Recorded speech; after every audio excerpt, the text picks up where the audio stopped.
मेरी शादी की पहली रात थी। मैं पहली बार किसी आदमी के साथ अंतरंग होने वाली थी। करीबी मित्रों से हुई बातचीत और देखे गए कई पोर्न वीडियो से मेरे दिमाग में सपनों और इच्छाओं की कई तस्वीरें उभर रही थीं। सिर झुकाए, हाथ में दूध का गिलास लिए मैं बेडरूम में घुसी। अब तक सब कुछ वैसे ही था जैसा मैंने सोचा था, लेकिन मुझे बिल्कुल भी आभास नहीं था कि मुझे कुछ ही देर में जोरदार झटका लगने वाला है। सपनों के मुताबिक जब मैं कमरे में आती हूँ तो मेरा पति मुझे कसकर गले लगाता है, चुंबनों की बौछार कर देता है और सारी रात मुझे प्यार करता रहता है। लेकिन वास्तविकता में जब मैं कमरे में घुसी उससे पहले ही वो सो चुका था। तब 35 की उम्र में मैं वर्जिन थी। मेरे लिए ये बेहद तकलीफ भरा था। ऐसा लगा कि मेरे पूरे अस्तित्व को मेरे पति ने नकार दिया हो। कॉलेज के दिनों में ही नहीं, ऑफिस में भी मैंने कई लड़कों और लड़कियों के बीच गहरी दोस्ती देखी थी। वो अपने पार्टनर के कंधों पर अपना सिर टिकाए होते, हाथ पकड़े घूमा करते थे। तब मैं सोचती थी कि काश मेरे साथ भी कोई होता। मुझे अपनी जिंदगी में ऐसे ही किसी साथी की तमन्ना नहीं करनी चाहिए थी। मेरा एक बड़ा परिवार था, 4 भाई, 1 बहन और वृद्ध माता पिता। इसके बावजूद मुझे हमेशा अकेलापन महसूस होता था। बढ़ती उम्र के बाद भी मैं अकेली थी। मेरे सभी भाई बहन शादीशुदा थे और उनका अपना परिवार था। कभी कभी मुझे लगता कि क्या वो मेरी परवाह भी करते हैं कि मेरी उम्र बढ़ रही है और मैं अभी तक अकेली हूँ। मेरे दिल में भी प्यार की इच्छाएं थीं, लेकिन यह तन्हाइयों से घिरा हुआ था। कभी कभी मुझे लगता कि यह केवल इसलिए है क्योंकि मैं मोटी हूँ। क्या मर्द मोटी लड़कियों को नापसंद करते हैं? क्या मेरे वजन की वजह से मेरा परिवार मेरे लिए जीवन साथी नहीं ढूंढ पा रहा है? क्या मैं हमेशा अकेली ही रहूंगी?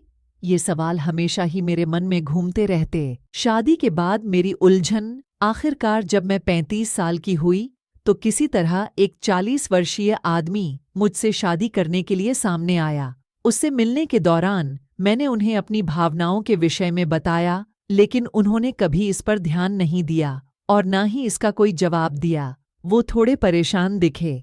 वो नीचे की ओर देखते हुए चुपचाप बैठ गए और केवल अपना सिर हिलाते। मैंने सोचा कि आजकल महिलाओं से ज्यादा पुरुष शर्मीले होते हैं और मेरे होने वाले पति भी कोई अपवाद नहीं हैं। शायद इसलिए उन्होंने कोई जवाब नहीं दिया। लेकिन शादी की रात हुई उस चीज ने मुझे उलझन में डाल दिया।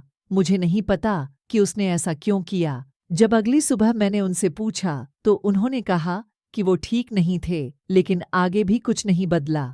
हमारी दूसरी, तीसरी और कई रातें ऐसे ही बीतीं। मेरी सास ने मेरे पति का बचाव किया। मैंने जब अपनी सास को यह बताया तो उन्होंने भी मेरे पति का बचाव किया। उन्होंने कहा, वह शर्मीला है, उसे बचपन से ही लड़कियों से बात करने में झिझक रही है। उसने लड़कों के स्कूल में पढ़ाई की है। उसकी ना तो कोई बहन है और ना ही कोई महिला मित्र।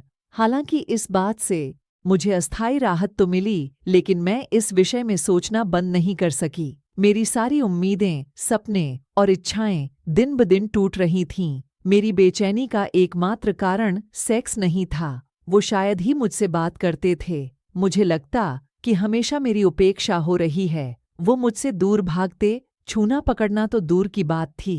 मेरे सब्र का बांध टूटने लगा। अगर कोई औरत अपने पहने हुए कपड़े भी ठीक करती है तो मर्द उसे ऐसा करते हुए देखने की कोशिश करता है। लेकिन अगर मैं कभी रात को पूरी तरह से अपने कपड़े उतार भी देती तो भी मेरे पति उदासीन बने रहते। क्या मेरा वजन उनके इस व्यवहार का कारण है? क्या उन्होंने मुझसे किसी दबाव में शादी की है? मुझे नहीं मालूम था। ये सब बातें किससे शेयर करूं? मैं अपने परिवार से बात नहीं कर सकती थी क्योंकि सब यही सोचते कि मैं बहुत खुश हूं। लेकिन मेरे सब्र का बांध टूट रहा था। मुझे इसका हल ढूंढने की जरूरत थी।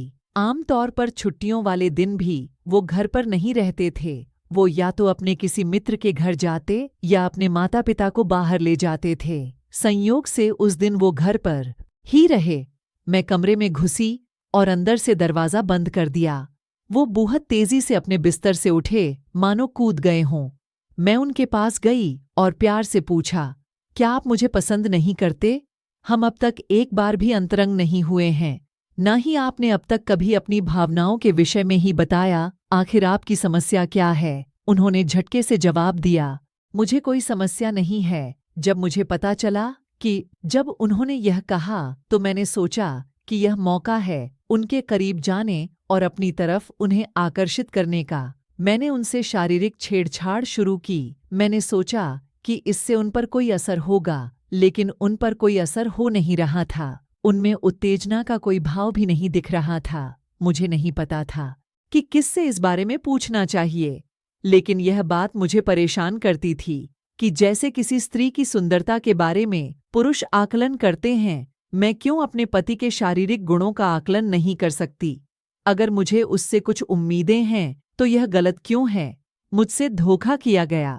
फिर मुझे एक दिन ये पता चला कि वो नपुंसक थे और डॉक्टर ने हमारी शादी से पहले ही इसकी पुष्टि कर दी थी। वो और उसके माता पिता सब कुछ जानते थे, लेकिन मुझे अंधेरे में रखकर मुझसे धोखा किया गया। मुझे सच्चाई का पता चल गया तो उन्हें शर्मिंदगी महसूस हुई। फिर भी उन्होंने अपनी गलती कभी स्वीकार नहीं की। समाज हमेशा महिलाओं की छोटी से छोटी गलती को बढ़ा चढ़ाकर पेश करता है, लेकिन अगर किसी मर्द की कोई गलती हो तो भी आखिर महिलाओं में भी संवेदनाएं होती हैं। मैं अपनी इच्छाओं, सपनों और भावनाओं को केवल उनके साथ शेयर करना चाहती हूँ जो मर्द मुझसे प्यार करे, मेरी परवाह करे, मेरी भावनाओं को समझे और जीवन भर मेरे साथ रहना चाहे। मैं उस मर्द का इंतजार कर रही हूँ। तब तक मैं अपने दोस्तों से उनके सेक्सुअल लाइफ के बारे में बातें करके ही खुश हूँ। और जब भी मेरे दिमाग में सेक्स की बात आती है तो इसके लिए वेबसाइट मेरे सबसे अच्छे दोस्त हैं। वैसे लोगों की कमी नहीं है जो उससे मुझे आंकते हैं। मैं मानती हूँ कि ऐसे लोग समझते हैं कि महिलाएं बेजान वस्तु हैं, जबकि महिलाओं में भी बहुत सी संवेदनाएं होती